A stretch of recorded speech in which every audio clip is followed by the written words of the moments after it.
Hello అండి, నేను మీ doctor Lavanya Naidu, ARC fertility Tirupati branch. So ఇవాళ మనం ఎగ్ ఫ్రీజింగ్ అంటే ఏంటనేది తెలుసుకుందాం.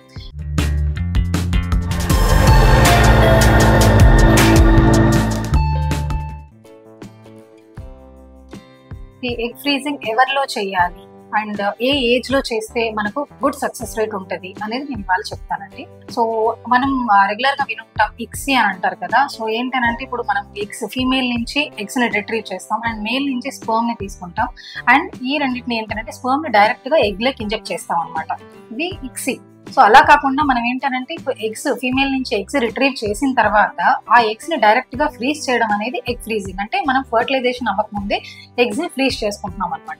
సో ఈ ఎగ్స్ ఏంటి అని అంటే యంగ్ ఏజ్ లో like less than 30 years or less than 25 years age లో మనం ఎగ్స్ ఫ్రీజ్ చేసుకోవడం అండ్ ఆ యంగ్ ఏజ్ లో ఫ్రీజ్ చేసుకున్న ఎగ్స్ అరౌండ్ అట్లీస్ట్ ఒక 10 to 15 ఎగ్స్ ఫ్రీజ్ చేసుకోవడము అండ్ ఉండేటివి గుడ్ క్వాలిటీ ఎగ్స్ అయితే almost more than 70% success rate ఉండే ఛాన్సెస్ ఉంటాయి.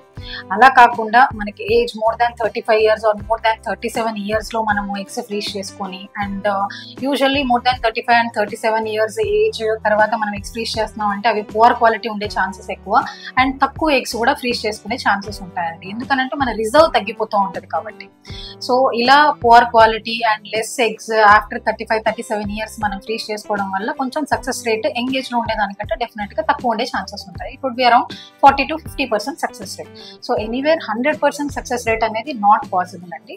బట్ మనం అట్లీస్ట్ ఎంగేజ్ లో లైక్ ఇప్పుడు కొంతమంది సోషల్ రీజన్స్ అని చెప్పేసి లైక్ మ్యారేజ్ అయిన తర్వాత ఒక 2-3 years జాబ్ కోసం అనో లేకపోతే మ్యారిటల్ లైఫ్ కొంచెం తెలుసుకోవాలనో లేకపోతే సమ్ అదర్ రీజన్ వాళ్ళు ఒకవేళ 2-3 years అలా డిలే చేద్దాం అనుకున్నప్పుడు అండ్ ఈ మధ్య మనకి లేట్ మ్యారేజెస్ కూడా కొంచెం కామన్ ఉన్నాయి. More than 30 years or 33 years అలా మ్యారేజెస్ జరుగుతున్నాయి.